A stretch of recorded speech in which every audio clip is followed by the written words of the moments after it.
Olá, nós vamos iniciar hoje nossa sétima aula de clínica médica.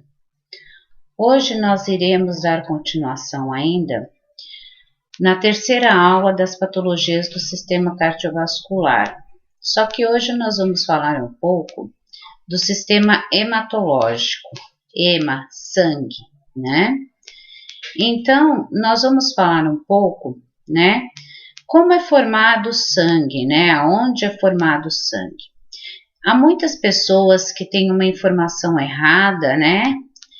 Quando fala em medula, acha que é da espinha, né? Que seria ali da coluna vertebral. E não é verdade. Na realidade, o sangue ele é formado, né? Por sangue, medula óssea e os linfonodos. Se lembra que na aula anterior nós falamos sobre o sistema linfático, os linfonodos, que ele serve o quê? Para amadurecimento, né, do nosso sistema hematológico, para nossas células de defesa. Então, normalmente, o volume desse sangue é de 7 a 10% do peso corporal, cerca de 5 litros. Ele vai circular através de todo o sistema vascular. Nós temos aqui os glóbulos vermelhos, né? Que ela é a série vermelha do nosso sangue aqui, ó. Que ele dá essa coloração através do que? Da hemoglobina. Os nossos leucócitos, que eles são divididos, tá? Em vários subtipos, né? Que são os neutrófilos, os basófilos, os eosinófilos, os monófilos, os linfócitos. Então, a cada formato dessa célula é denominado um tipo de série branca. E para conseguir ver essas séries brancas, né, no microscópio tudo, é feita uma coloração nelas, para conseguir visualizar essas células, porque elas literalmente são células brancas, né? Que é no nosso sistema dos nossos glóbulos brancos. E aí nós temos aqui 60% é o plasma sanguíneo, né? Esse plasma sanguíneo, ele tem bastante proteínas, né? Para poder carrear no nosso organismo também. Aqui, os nossos glóbulos brancos, né? Ele vai o quê? Sair, e tanto os glóbulos vermelhos, tudo plaquetas, né? A plaqueta nada mais é um sistema para poder coagular o nosso sangue. A nossa medula óssea é essa que fica aqui no meio, né? Do osso, que popularmente o pessoal fala de tutano, mas essa é a nossa medula óssea. Então, ó, para você fazer uma punção de uma medula óssea, tudo, né? Você vê aqui, ó, que é nessa localização que faz a medula. A medula era totalmente, né, perfurada. Ela não é um osso compacto. Então, o sangue, ele é composto por diversas células. Ele é fundamental para a vida, tanto para saber se está tudo ok com uma pessoa, se ela está com saúde ou se ela tem algum problema. Quando se sabe decifrar totalmente um hemograma, num hemograma se fala-se muita coisa sobre todas as doenças. O sangue, tá? Ele circula nas veias, nas artérias e nos capilares. E ele vai irrigar todo o nosso organismo devido que os batimentos cardíacos. Ele vai transportar também o oxigênio, os nutrientes e os hormônios para as células do nosso corpo também. E as nossas células de defesa, como se fossem os nossos soldados, né? O sangue é produzido em 2 locais. na medula óssea, como eu havia mostrado para vocês, e no sistema retículo endotelial, que o sangue ele é responsável por todo esse oxigênio que é absorvido pelos pulmões, todos os nutrientes que são absorvidos pelo trato gastrointestinal e transportes também tóxicos de dióxido de carbono e resíduos para o externo, senão ficaríamos, né, com algumas patologias. Ele é produzido, tá, pelo metabolismo celular para os pulmões, pele, fígado, os rins, e eles são eliminados principalmente o que? As substâncias tóxicas pelos rins. Ele transporta os hormônios, os nossos anticorpos. Por exemplo, quando eu tomo uma vacina, o meu organismo ele vai lá e produz o anticorpo. O que é um anticorpo? Uma proteção contra uma doença. Normalmente, quando eu tenho já, principalmente viral, vamos dizer, a varicela, se eu já tive contato com a varicela, eu crio anticorpos para ela. Eu nunca mais vou pegar a varicela. E as vacinas, elas são, né, esses anticorpos, né, formulados como se fosse o quê? Vírus mortos ou vírus enfraquecidos, inativos. Então, mas nós temos os nossos anticorpos endógenos. E ele vai fazer essa produção e vai levar para o sítio de ação, quer dizer, para o local que deveria ser. Ele vai contribuir para a hemostase. Hemostase ou homostase é o equilíbrio, né, entre o que pode ser invadido do nosso organismo, como a nossa saúde. E também auxilia na distribuição de água, solutos, né, e todas as calorias. Veremos de novo aqui a formulação do sangue, plasma, você vê que é da cor palha, né? Ela é uma cor palha. Os glóbulos brancos, que são, e também que vai ter aqui, né? Nós temos o que? Os nossos leucócitos e as plaquetas. Os leucócitos são formulação dos nossos glóbulos brancos, plaquetas, coagulação, e glóbulos vermelhos eritrócitos, né? Geralmente o quê? Que tem as hemácias, né? A hemoglobina, que serve para carregar o nosso oxigênio para o nosso corpo e manter a nutrição dele adequada. O sangue ele pode ser classificado com a presença ou ausência de antígeno. Por exemplo, A e B na superfície das hemácias. Assim pode ser definidos 4 tipos que a gente tem, tá? Do grupo sanguíneos, que é o sistema ABO. Por que 4 tipos, gente? Sangue do tipo A, o B, o ABO e o O. Aí aqui, né, normalmente nesses sangues aqui, vocês vão ver que A negativo, A positivo, B positivo, B negativo, AB positivo, AB negativo, O negativo, O positivo. O que acontece aqui, né? Na realidade, quando tem esse positivo e esse negativo, é quando eles não tiveram o quê? Eles não têm a atividade antigênica, né? Que seria o quê? Tudo que é negativo ele não tem, tudo que é positivo ele tem. Que nem o sangue do tipo O, em que as hemácias possuem o antígeno, em sua produção, em sua superfície, produz anticorpos anti-B.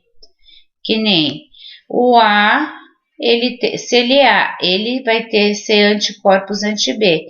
Um paciente que tenha A, o sangue A, ele não pode receber o B, ele tem que receber o A, tá?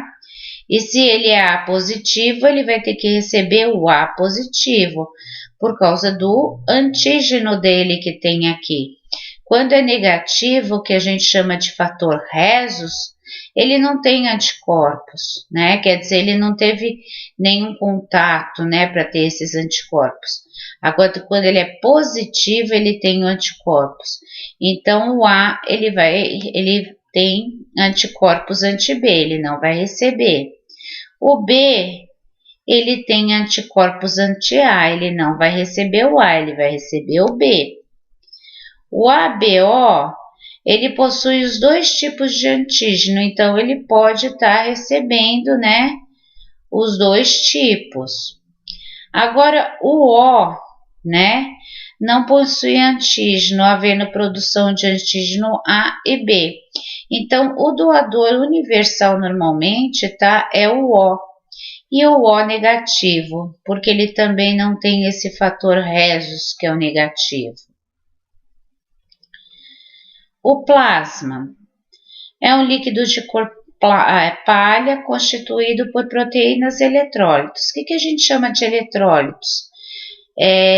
Sódio, potássio, né? Cálcio, todos esses são eletrólitos. As proteínas plasmáticas são formadas o quê? No fígado. Por isso o fígado é tão importante. Principalmente a albumina. A albumina, ela mantém a pressão osmótica dentro dos vasos. O que vem ser essa pressão osmótica? A albumina, ela faz com que aquele líquido fique ali dentro daqueles vasos. Quando essa pressão osmótica, ela tá ok, aquelas células ficam bem juntinha, bem grudadinha, para ficar com aquela albumina ali dentro dos vasos sanguíneos. A partir do momento que de repente eu tenho um problema de fígado, essas células começam a se distanciar, a pressão osmótica diminui e essa albumina junto com esse líquido sai para fora dos vasos. É onde a gente pode ter a nasarca, que é o edema generalizado, e os edemas. A globulina, ela intervém o que? No processo da imunidade, que ela também é composta o que? De fibrinogênio, que forma como se fosse fibras, né, para poder estancar aquele sangue, ela forma parecendo teias, e a protombina, que intervém no processo de coagulação. A albumina, mais ou menos, mantém o equilíbrio osmótico no sangue, como eu falei para você, que é o líquido dentro dos vasos. Quando ela está com algum problema, com algum desequilíbrio, ela vai diminuir essa albumina no sangue e ela vai fazer com que saia esse líquido para fora dos vasos e tenha um edema, né? As globulinas participam da imunidade, tá, do corpo através dos anticorpos, que é o fibrinogênio, e a protombina, que participa do processo de coagulação. Sem esse fibrinogênio e sem essa protombina, nós não adiantaríamos, tá? Porque as plaquetas, elas saem, aí o que acontece? Sai esse fibrinogênio, ele forma um emaranhado de redes para poder essas plaquetas colabar nesse emaranhado e cessar a coagulação, cessar o sangramento, fazer a coagulação. O plasma, ele tem como transporte também de gases carbônicos, tá? Para poder ser eliminados, nutrientes e as toxinas eliminadas pelas células. E também o plasma, as proteínas, elas são muito importantes para carregar as medicações, elas são carreadas ou carregadas através do plasma sanguíneo. Quando você vê numa bula assim, por exemplo, a medicação, ele tem início na atividade plasmática, começa em 1 hora, seu pico máximo é em 4 horas e seu declínio é em 8 horas. significa que ali ele já está acabando o efeito do medicamento, eu preciso tomar outro. Eles carregam também os medicamentos. Aí nós temos nossas células sanguíneas, tá? Que ele é um tecido por diversas células, é composta por diversas células. Hemácias ou eritrócitos, que a gente chama, são as células vermelhas. Essa daqui é uma hemoglobina. As hemácias são a parte sólida e vermelha do sangue. Por isso que a gente chama de série vermelha, porque ela dá o que? A parte sólida vermelha ao sangue. Ela tem a função de transportar oxigênio, possui a proteína da hemoglobina que é responsável pela coloração do sangue, né? Quando ela se quebra tudo, né? Que é o grupo dos M's, né? Da globulina aqui, ela tem essa capacidade de dar coloração vermelha ao sangue. Ela também é responsável por carregar ferro aqui também, tá? E elas são produzidas na medula. Dura cerca, tá? De 115 a 130 dias após o período. Elas são destruídas no fígado e no baço. E o seu valor normal é 5 milhões por milímetros cúbicos. O que acontece, gente? Tudo na nossa vida, né? Tudo no nosso mundo nasce, desenvolve, cresce e morre.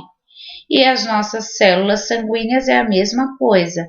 Ela tem a propriedade de sobreviver de 115 a 130 dias, aí elas morrem, são destruídas pelo fígado e a medula produz novas células. Os leucócitos, tá?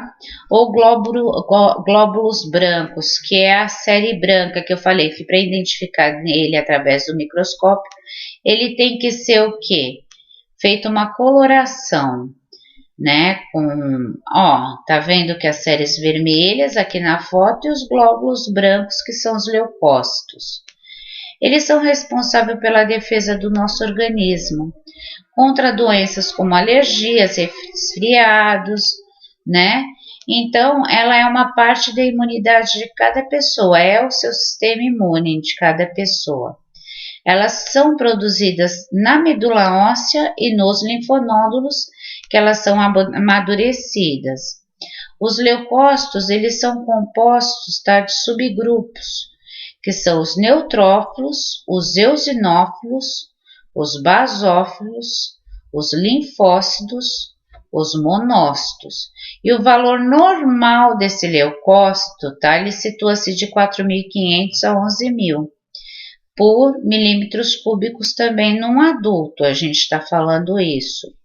Quando normalmente está muito aumentado de leucócitos lá no seu hemograma, isso quer dizer que tem alguma coisa errada, você está com algum problema, ou uma infecção bacteriana, ou contaminado com algum parasita, ou alérgenos, alguma coisa está acontecendo errada quando esses leucócitos estão aumentados. Eles só se aumentam, tá? Quando eles precisam proteger o nosso sistema, que aí eles vão aumentar eles para poder atacar o patógeno que está acometendo o nosso organismo. Aqui nós temos o grupo dos granócitos. São células sanguíneas do tipo glóbulos brancos também, que é daqueles subgrupos. Tem 70% da série branca são produzidas na medula. E elas podem ser divididas em 3 categorias, tá? Os granócitos: neutrófilos, basófilos e eosinófilos. Esses leucócitos, eles possuem o quê? A função de agir durante as reações alérgicas ou imunológicas do organismo. Eles costumam o quê? Destruir agentes invasores, tá? Essas células. Aqui tem uma formação, não falei que cada uma tem uma formação celular? As hemácias, as plaquetas, os leucócitos vocês estão conseguindo ver ele coloridinho aqui, porque ele foi colorido, tá? lá pelo um corante na hora de visualizar na lâmina. Os monócitos também, os linfócitos também, neutrófilos, basófilos e eosinófilos, né? Então, essas são as nossas células sanguíneas. Aí, voltando lá nos meus neutrófilos, tá? Combate pequenas infecções, como bactérias e fungos, né? Isso indica que se o exame de sangue for visto um aumento de neutrófilos, porque se você olhar no hemograma que você tem, você vê que ele está com aumento de neutrófilos, a pessoa pode estar com alguma infecção bacteriana ou fúngica. Os neutrófilos, geralmente, eles fazem a fagocitose. O que é a fagocitose? Essa célula vai lá, ela engloba, né, ou a bactéria ou o vírus, ela vai englobar aquela bactéria e vai tentar, e vai autodigerir, vai digerir essa bactéria e ao mesmo tempo ela se autodigere, ela se destrói. Aí que pode se estar formando a secreção purulenta, que é o pus, tá? Então, na realidade, quando se tem acometido por muitos micro-organismos, então vai produzir em massa, né, esses neutrófilos, que eles vão fazer essa fagocitose. Eles matam sim um agente, mas eles também morrem depois. Então, por isso que muitas vezes quando a gente fala, você está com o sistema imunológico fraco. Por quê? Porque ele não está produzindo tanto quanto ele deveria, os nossos neutrófilos para poder estar destruindo. As bactérias estão se crescendo, proliferando mais do que deveria estar se proliferando os neutrófilos, tá? Então, esses agentes agressores morrem e, consequentemente, nossos neutrófilos que formam o pus, tá? Se esse pus não sair do organismo, ele pode ter uma formação intracavitária de algum órgão, ele pode estar formando o abscesso, que é a coleção de pus. Dependendo do local que for, pode ser grave. O valor de referência dos neutrófilos circulantes no sangue é de 1.600 a 800, tá? Milímetros cúbicos no sangue também. Falando ainda dos nossos glóbulos brancos, os eosinófilos. Eu não falei que cada um desses são soldadinhos que tem o quê? A sua função bem determinada. Ele está presente também no sangue em elevadas concentrações, só que ele atua mais em reações alérgicas, que pode ser também infecções parasitárias. O parasita, quando ele acomete o indivíduo, ele pode estar liberando toxinas e causar o quê? Reações, né, alérgicas também, bacterianas e fúngicas. Esse daqui, os eosinófilos, eles liberam histamina, tá? Porque como são específicos de defesa para reações alérgicas, eles vão liberar histamina. E também tem o objetivo de fagocitar, engloba as enzimas deles, destrói o micro-organismo lá dentro, mas também depois eles morrem. O valor absoluto deles é de 40 a 500 células por unidade de litro de sangue.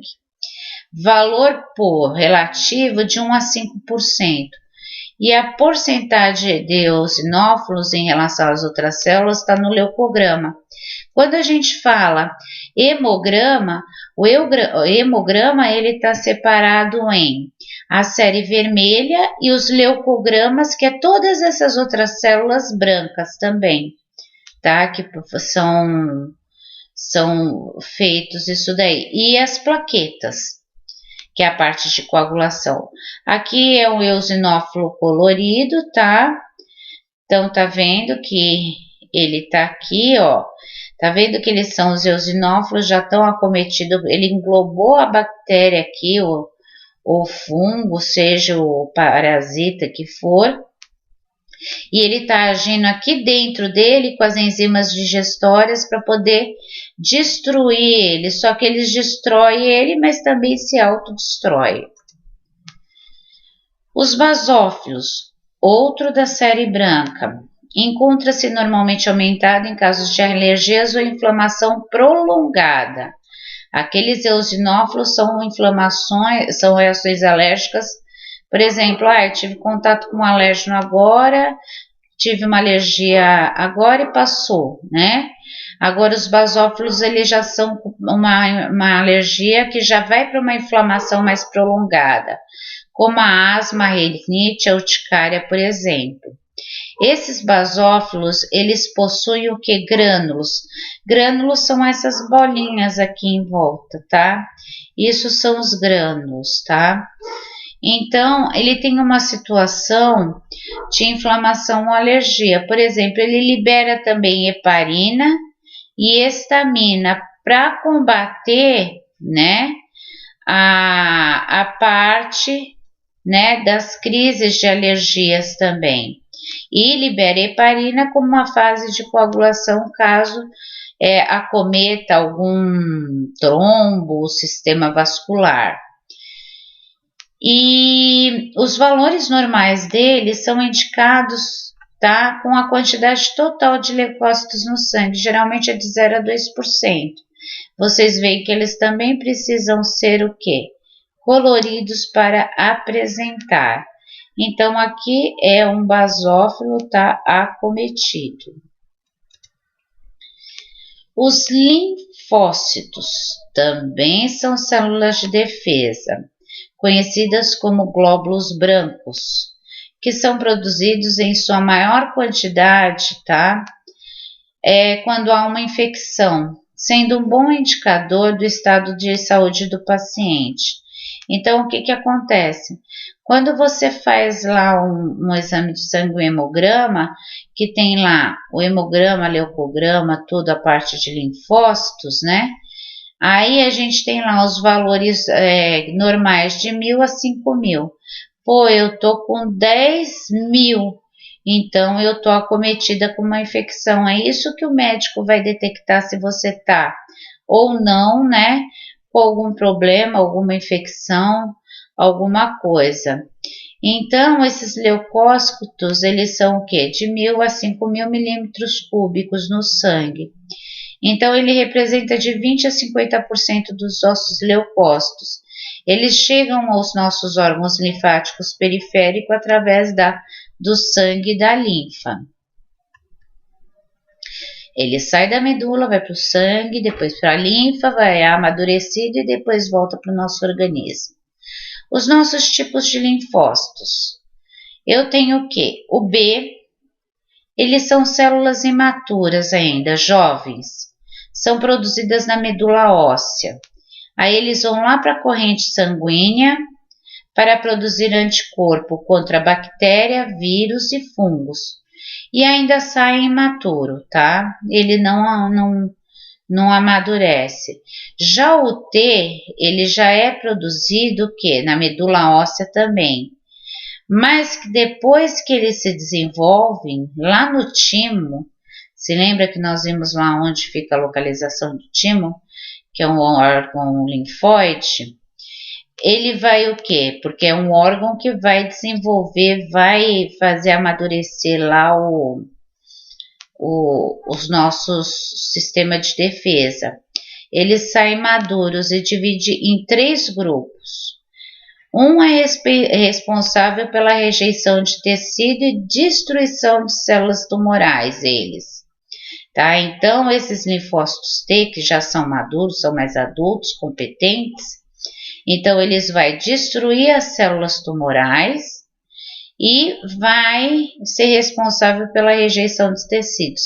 Esse linfócito T, que ele age nos transplantes, tá? Porque quando a gente faz um transplante, normalmente, o que acontece? É compatível, não é igual, então é passível de rejeição. Então, é esses linfócitos que agem também. E quando aparecem células tumorais, seu sistema imunológico está ok, ele pode vir a destruir. mas nem todos os tumores, gente. Os 3 grandes grupos são divididos em linfócitos T. A gente tem esse CD4 e esse CD8, um marcador muito importante para o vírus do HIV, junto, logicamente, com a carga viral, né? Isso é óbvio. Mas os linfócitos T, que é a célula CD4, ajuda os linfócitos B, que é aquelas células imaturas, a eliminar as infecções, sendo o primeiro alerta do sistema imune. Normalmente essas células, tá? Quando tem o vírus do HIV, eles são afetados. Normalmente, tá? As pessoas, os infectologistas, eles predominam o tratamento de um paciente com HIV com retrovirais quando em conjunto dessas células está menor do que 50, tá, mililitros por metro cúbico. Por quê? Isso quer dizer que esse paciente ele está chegando a uma imunodepressão, que ele é capaz de pegar infecções oportunistas. Então eles fazem essa avaliação, não é simplesmente você pegar o HIV e você já entra com medicação, é avaliado essas células também. Tá? E lógico, com a quantidade de carga viral que está mantendo no seu organismo. Esses linfócitos T, o CD8, que ele diminui a atividade de outros tipos de linfócito. Por isso, ele sempre se encontra aumentado. Nos casos de HIV, ele é sempre maior, tá, a quantidade do que o CD4. E os T citotóxicos destruem as células anormais infectadas por vírus e bactérias. Aqui a gente tem até um desenho, coloquei um desenho, achei interessante, tá? Que é o quê? Os linfócitos T liberados, tá? As interleucinas que potencializa o B. Sempre o T potencializa o B, que é os macrófagos, linfócitos, T citotóxicos e os neutrófilos, que eles estão ali, né? Ele vai potencializar eles. Dentro ainda disso, nós temos os monócitos. São produzidas pela medula óssea e fica poucas horas circulantes na nossa circulação e segue para outros, que é o sangue, não sofre um processo de diferenciação quando recebe o nome de macrófago. São os tecidos. Por exemplo, os monócitos, né? Quando ele está na nossa circulação, o que vai acontecer? Ele recebe esse nome de monócitos. Só que eles ficam pouco tempo lá no nosso sangue. Depois ele já vai migrar lá para os nossos tecidos. Lá nos nossos tecidos, eles já são denominados macrófagos. Por que eles recebem esses nomes? Que os monócitos, né? Eles são o quê? Autoindicadores de infecções crônicas e com baixos indicativos de sistema imunológico bem enfraquecido, como as leucemias e os cânceres também. Então, normalmente, entre os leucócitos, ele faz uma parte de 300 a 900 monócitos. Então, no sangue, chamado monócitos, fica poucas horas lá e já vai para os nossos tecidos, onde é chamado de macrófagos aqui. Também fazendo a digestão dos micro-organismos e depois ele vai se autodigerir. Plasmócitos, presentes sobretudo na medula óssea e nos linfonodos. Essas células têm a capacidade de produzir anticorpos contra substâncias e corpos estranhos também. Invade o tecido conjuntivo. Pode acometer tecido ósseo, causando mielograma múltiplo, se o valor de referência normal é de 5 a 10 milímetros cúbicos. Gente, esses plasmócitos aqui é um indicativo, tá? Que ele é produzido na medula óssea, mas ele pode também, quando ele invade os tecidos ósseos, ele está alto, mais do que 5.000, 10.000 milímetros cúbicos, ele pode ser um dos indicadores de problemas no tecido ósseo, tá? Que ele vai o quê? Poder causar o mieloma múltiplo, que é um tipo de câncer também ósseo. Então, eles altos, eles podem vir a ser essas patologias. Por isso que eu estou falando que um simples hemograma, ele diz muitas doenças que você pode ter. Lógico, depois aí só vai vir os outros diagnósticos para complementares.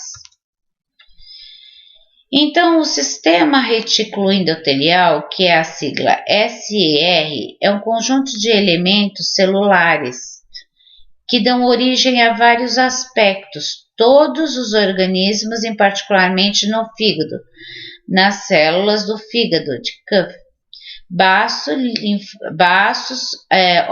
os órgãos linfáticos, medula óssea, que são os plasmócitos, pulmão, que são os macrófagos, sistema nervoso central, células glicais, microglias, né? Então, o que quer dizer isso? Esse sistema retículo endotelial é um conjunto de elementos celulares de aspectos diversos, quer dizer, cada célula lá, né, ele vai o quê? Definir a localidade dela e como vai ser o nome, que nem células gliais. Essas células gliais, ela é do sistema nervoso central, por isso ela é chamada de sistema gliais, né? Aí temos lá os linfáticos da medula óssea, os plasmócitos, os do pulmão, macrófagos, né? E daí por diante. Então, na realidade, esse sistema ele vai definir aonde que é o nosso sistema de defesa e aonde vai agir nossas células de defesa e qual o nome delas. Por isso, desses nomes tão estapafúrdios. Elas exercem as funções específicas, quer dizer, uma célula do fígado ela não vai agir no sistema nervoso central, elas são bem específicas, tá?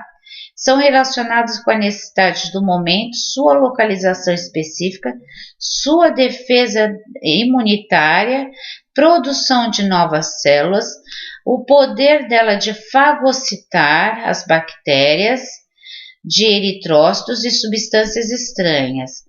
A hematopoiese seria o equilíbrio do metabolismo, tá? Com a participação de lipídios e dos sais. Aqui nós temos o que? Um sistema de monócito, tá? Que a gente falou que nós temos um monócito no sangue, tá lá no sangue pouco tempo, e depois ele vai para o tecidos, né, conjuntivo, que vai lá para o sistema, passa pelo sistema retículo endotelial que passa para o tecido, ele forma-se a mesma célula que era um monócito, que era no sangue, depois lá no tecido ele formou um macrófago, quer dizer, da onde ela vai se agir, que tecido, que lugar ela vai mudar o seu nome. As funções do macrófago são células derivadas dos monócitos que a gente falou, que é a função, os monócitos presentes no sangue, função de fagocitar os antígenos, que são os corpos estranhos. Gente, quando a gente tem o quê? Antígenos é corpos estranhos. Anticorpo, meu corpo produziu uma proteção para aquela doença. Presentes no tecido, nos grandes glóbulos brancos que ingerem micróbios antigênicos e outras substâncias também, tá? Essa substância pode estimular a nossa resposta imune, que é o macrófago que contém os grânulos, ou ele é envolto de massas por uma membrana, que existe várias substâncias. Aí a regra é: o macrófago fagocita o micro-organismo, engloba ele, faz a digestão dele, destrói o micro-organismo e se autodestrói. Por isso que a gente fala que nosso sistema imunológico tem que estar bom, porque ele tem que ter vários macrófagos aqui para fazer isso. Porque se tem pouco, aí as bactérias vencem a guerra. Plaquetas e trombócitos são as células do sangue produzidas pela nossa medula óssea. Se lembra que eu falei medula óssea? Não é ali a coluna cervical, né? A coluna torácica, a coluna lombar, não é as vértebras. A medula, ela está inserida dentro do osso, tá bom? Que são responsáveis pelo processo de coagulação sanguínea, havendo maior produção de plaquetas. Quando há sangramento, por exemplo, né, que as plaquetas ela impede que você morra de hemorragia. Por isso que elas têm que estar o quê? Entre 150 mil a 450 mil. Plaquetas diminuídas, tá? Pode ser um sinal de plaquetopenia. Muitas pessoas que fazem tratamento quimioterápicos para o câncer, é destruído essas plaquetas também, os quimioterápicos. Então, logo nos primeiros 15 dias, eles começam a apresentar uma plaquetopenia. Plaquetopenia, penia, baixo, né? E baixas de plaquetas. Então, eles podem desenvolver um sangramento até numa escovação de dente. Então, essas plaquetas, ele impede a perda do sangue excessiva e o valor de referência dela é de 150 a 450 mililitros. Aí tá vendo aqui no vaso sanguíneo, ó, todo mundo carregando aqui, ó, eritrócitos, leucócitos, plaquetas, o plasma, que é a parte branca. Todos eles estão aqui dentro da nossa corrente sanguínea, cada um exercendo a sua função bem distinta. Essa daqui, ó, se lembra que eu falei que o fibrinogênio ele faz uma teia de fibrinas aqui, ó, parece uma teia. Então ele libera essa substância, né, que vai o que? Colabando as plaquetas e vai parando o sangramento. As principais patologias hematológicas, uma é a anemia, tá, que a gente vê muito. Nós temos aí vários tipos de anemia, desde a anemia ferropriva, falciforme, né? Nós temos vários tipos de anemias. Essa anemia nada mais é que a diminuição das hemácias. Então, a anemia, ela não tem nada a ver com as nossas células de defesa, tá? Que são nossos glóbulos brancos, e sim com a nossa série vermelha. Ela tem o quê? A taxa de hemoglobina que tem no sangue, ela vai diminuir. Por isso que uma pessoa com anemia, ela sente muito cansaço, falta de ar, indisposição. Porque ela tem pouca hemoglobina no sangue, então transporta menos oxigênio para os tecidos. E as causas podem ser inúmeras, como falha nos glóbulos vermelhos, defeito congênito da hemoglobina, como as anemias falciformes ou as invasões tumoral, e até mesmo a perda de sangue por hemorragias, acidentes, qualquer outra coisa. Tipo das anemias, a gente chamamos de ferropriva, privação de ferro, ou hipocrômica, tá? É um tipo de anemia que acontece devido ao quê? A hemoglobina, né? O M que liga ali a hemoglobina para carregar aquele oxigênio. O que diminui a quantidade de hemoglobina e, consequentemente, a hemácia, porque se eu tenho pouca hemoglobina, eu vou ter poucas hemácias no sangue. Se eu tenho poucas hemácias, não consegue levar o oxigênio adequado para o corpo inteiro. Eu fico cansada, com falta de ar e indisposta. Então, os valores de hemoglobina, se ele estiver abaixo de 12 a 13 gramas por decilitros, 12 em mulheres e 13 em homens, pode ser indicativo de uma anemia, tá? As principais causas da anemia ferropriva é a alimentação pobre em ferro. Ferro, gente, não é só carne vermelha não, tá? Pode ser aqueles alimentos o quê? De coloração verde escuro. ou se ele tem uma dificuldade na absorção do ferro, tá? No organismo, que pode acontecer em doenças celíacas. Ou quando uma parte do intestino também é removido, ou deu um câncer de intestino, teve que fazer um estoma que tirou uma parte do intestino. A diminuição de quantidade de ferro circulante no organismo se dá devido à perda de sangue contínua. Pode ser pelas úlceras, pode ser por uma mulher que tenha um mioma que na fase menstrual sangra demais, tá? Pode ser por hérnias, pode ser por úlceras no estômago, então pode causar. No entanto, a menstruação abundante também por mais de 8 dias e em excesso também causa, como eu falei para vocês, principalmente as mulheres aí que têm os miomas, que às vezes menstruam em grande quantidade quase o mês inteiro também, tá bom? E sinais e sintomas: cansaço, como eu falei, sonolência, tontura, palidez, dificuldade de concentração, lapso de memória e cefaleia.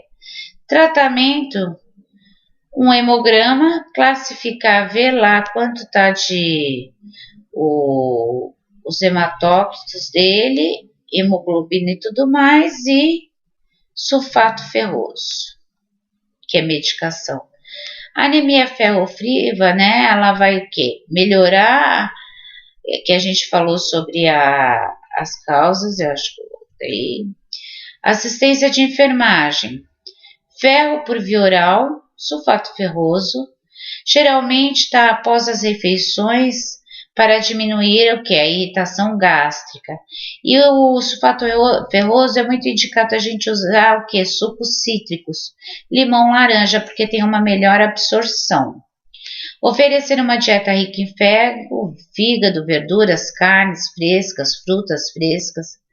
O paciente seria ideal tomar o sulfato ferroso, mas ele tem que estar muito atento à coloração dos dentes, porque deixa os dentes escuros, e as fezes sair escurecidas também, justamente pelo ferro. Proceder higiene oral com frequência, para não ficar amarelado os dentes. Orientar o paciente a dosagem de ferro, que deve ser de 6 a 1 ano esse tratamento ou mais. E quanto à prescrição, tá, da administração em M de interferon em casos de intolerância via oral, deve-se usar 2 agulhas. Às vezes a pessoa toma o sulfato ferroso via oral e ela tem intolerância, então aí tem que ser intramuscular. Tem que usar 2 agulhas, tá? Uma para aspirar e outra para injetar. E normalmente, tá, aqui a gente está falando até músculo deltoide, mas a gente costuma usar no glúteo. Injetar lentamente a solução e nunca massagear o local. Falamos bastante dessa anemia falciforme, gente. O que é anemia falciforme? Os nossos glóbulos vermelhos, né? Eles são o quê? Eles são capazes, eles nascem redondinhos, ó, bonitinhos, nascem redondos. Esses são os nossos glóbulos vermelhos normais, né? Nossa hemoglobina. Então, o que acontece? Essa hemoglobina, olha como ela tem um local maior, né? Uma dimensão maior para carregar a molécula de oxigênio. Aí, devido à má formação, tá? Dessas hemácias aqui, ela vai nascer dessa forma, em forma de foice. Vê se essa hemoglobina aqui, ela carrega o oxigênio tanto como essa. Não. Aí, o que vai acontecer? Vai começar a ter períodos de cansaço, dores na articulação, não vai conseguir carregar oxigênio adequado. Ela pode ter sinais de icterícia, né? Por devido à quebra lá como são defeituosas, que a gente não tem a quebra tudo lá no fígado, né? Das hemoglobinas. Então, o que acontece? Como o organismo reconhece que elas são anormais, elas vão quebrar mais lá dentro, vai aumentar a bilirrubina e icterícia, coloração amarela na pele, pode dar tromboses, dores na articulação, edemas de mãos e pés, palidez, fraqueza, astenia, febre e pode ser acometido muito com pneumonias, infecções, porque não está carregando direito esse oxigênio. Osteomielite, cálculos biliares e doença infecciosa. O diagnóstico dele, tá, gente? É um exame de sangue que é a eletroforese da hemoglobina, ou seria, né, pelo teste de afoiçamento. O hematócrito é reduzido às células afoiçadas no esfregaço. Eles fazem um esfregaço para ver se essas células, né, estão totalmente, se elas são defeituosas.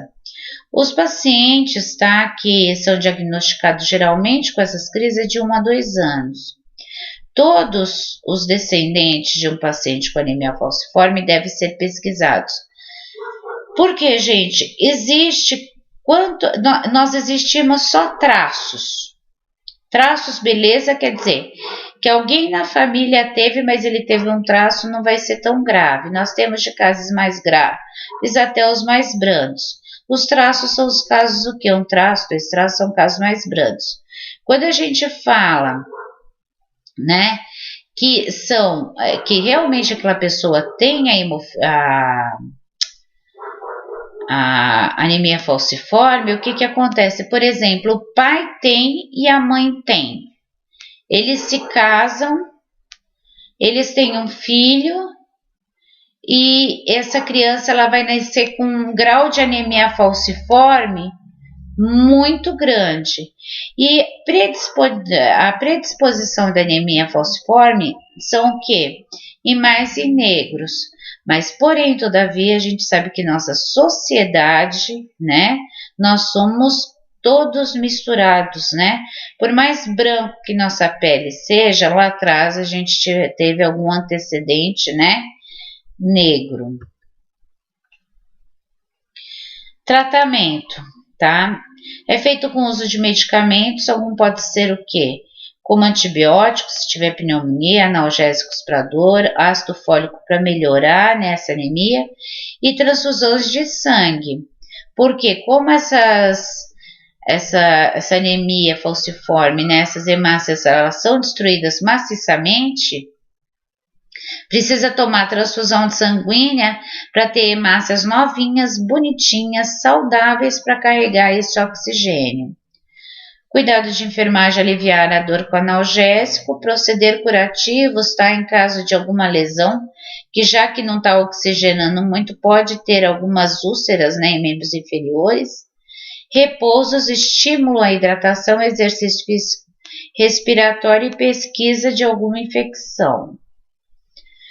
Nós temos também as leucemias. Leucemia, ela já é um câncer, né?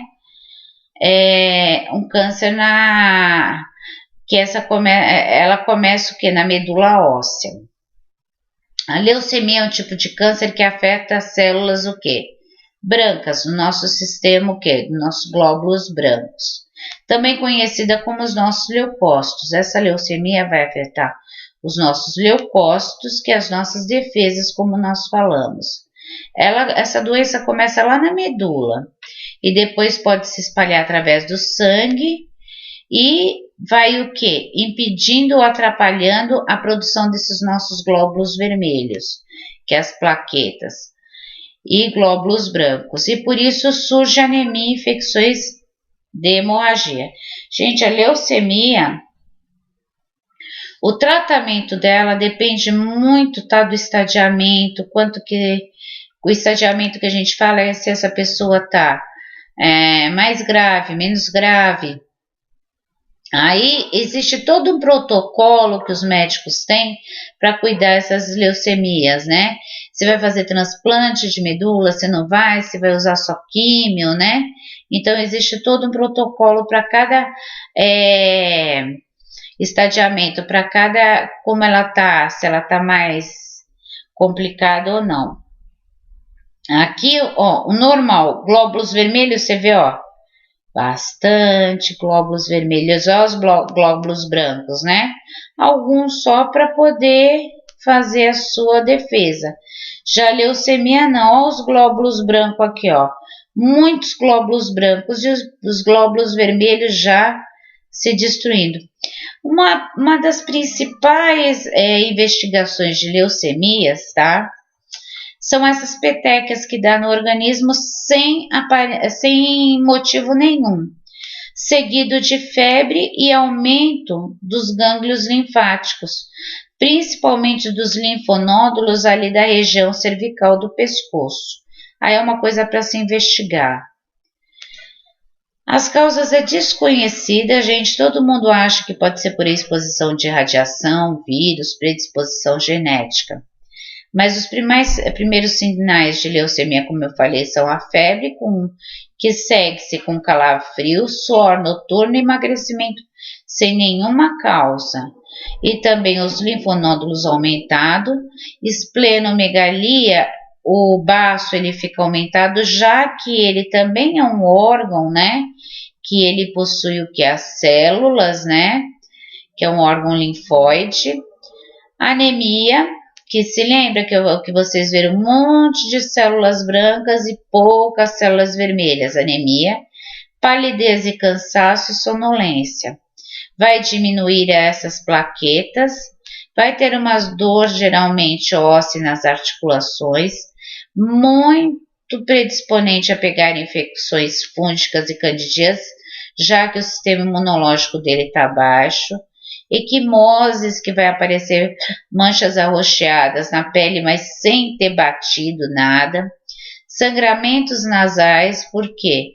Porque começa a afetar as plaquetas baixas, epistaxe, sangramento nasal nas gengivas ou menstruação abundante. Aparentemente cefaleia, vômitos, visão dupla, né? Desorientação quando é afetado o sistema nervoso central e dispneia, que é a falta de ar. O tratamento pode ser quimioterápico, imunoterapia, radioterapia, transplante de medula. Aí foi o que eu falei. Isso depende do protocolo, do estadiamento. Estadiamento é como a doença está avançada ou não, ou se ela está recidiva, quer dizer, ela fez um tratamento há 5 anos e ela recidivou agora, voltou agora, tá? E normalmente o paciente dele precisa, no mínimo, 5 anos para ter uma alta hospitalar de tratamento e pode voltar. Cuidado de enfermagem, conhecer efeitos tóxicos e colaterais das medicações e o aparecimento das mesmas, profilaxia das infecções, cuidados na pele e mucosa, principalmente quando tem tendência à hemorragia, verificar através, né, essa tendência hemorrágica das petecas, das equimoses. Quando for puncionar os acessos venosos, sempre o quê? Com gel de pequeno calibre, mas normalmente esses pacientes, se entram numa quimioterapia, eles vão utilizar um Portocard, que é um catéter implantável, tá? Implantado pelo vascular, que dá para várias sessões também. Hemofilia é uma outra doença sanguínea, que ela tem de origem genética e hereditária, ou seja, ela é passada de pais para filhos e ela é caracterizada por um maior risco de sangramento prolongado. Isso vai acontecer, gente, a criança ela já nasce com uma deficiência ou baixa na atividade do fator 8 ou do fator 9 no sangue, que é um fator de coagulação. Ele vai causar essas alterações. Por exemplo, aqui, vendo aqui nesse desenho, né? Quando se faz os exames para diagnosticar a hemofilia? Quando o pai tem hemofilia, tá? E quando a mãe é portadora de um gene, ela não tem. Esse já tem inteiro e essa é portadora só. Quer dizer, ela não desenvolveu a doença, mas ela porta o gene da aminofilia. Quer dizer, é transmitido de pai para filho.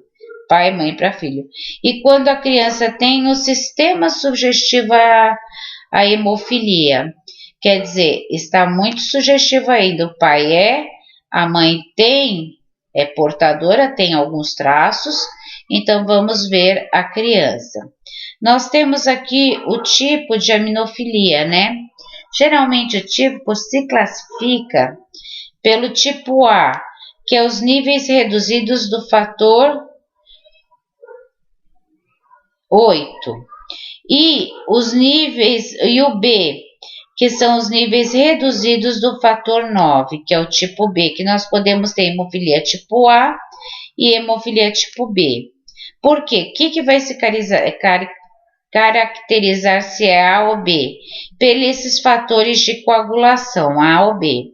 80 a 85 dos casos de hemofilia são de fatores A. E só uma pequena porção, tá, dos casos, que é 10 de 25, são de origem B. Sinais e sintomas. Dificuldade de coagulação do sangue. Ele não tem o fator de coagulação, né? Que é o 8 e o 9. Causando hemorragias incontroláveis, hematoma, né? Hematrose. Hematrose é um sangramento nas articulações. Hematúria, sangramento na urina. Sangramento no trato gastrointestinal, sangramento de gengiva. Então, essa pessoa, assim, ela se complica-se muito. Ela tem que andar com uma carteirinha dizendo que ela é hemofílico. Apesar de não ter cura, essa doença tem um tratamento. Ela pode estar utilizando injeções periódicas desses fatores de coagulação, tá? E na falta pode estar usando transfusões constantes de sangue com plasma para prevenir essas hemorragias. Os cuidados, sempre higiene oral cuidadosamente. Não utilizar escova quando a gente for fazer isso, utilizar só espátula com gases. O homem deve ter cuidado ao se barbear para não se cortar e sangrar, aparar as unhas cuidadosamente também, evitar brincadeiras ou exercício físico violento que possa se machucar. Tem que carregar num cartão de identificação de hemofílico em caso de acidente na rua para fazer o tratamento. Avisar sempre que for aos médicos, dentistas, enfermeiro, qualquer lugar que ele for fazer um tratamento, ele tem que avisar porque ele tem hemofilia. E a utilização de agulhas sempre o quê? Em perfeito estado, não aquelas agulhas rumbas, né, que parece que está entrando dentro do tecido da pessoa e rasgando, né? E sempre colocar um pedaço de esparadrapo, de micropore para parar esse sangramento, porque pode sangrar bastante. Esse daqui são os nossos vídeos de apoio, como eu falei para vocês, como toda aula.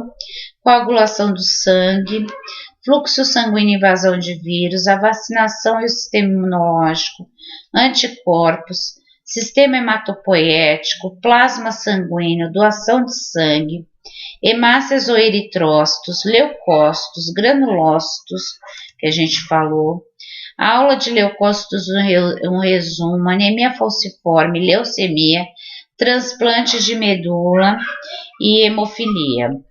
Logo a seguir, nós temos nossas atividades a ser respondidas no fórum. Cite as funções do sangue, cite o nome das células sanguíneas e suas respectivas funções, quais os principais causas das anemias, descreva os 5 cuidados de enfermagem referente à patologia, o que é hemofilia e quais os cuidados que deve ter com uma pessoa hemofílica, quais os principais sintomas apresentados por um indivíduo com suspeita de leucemia, e quais os cuidados de enfermagem. Assim nós vamos terminar a nossa aula e até a próxima.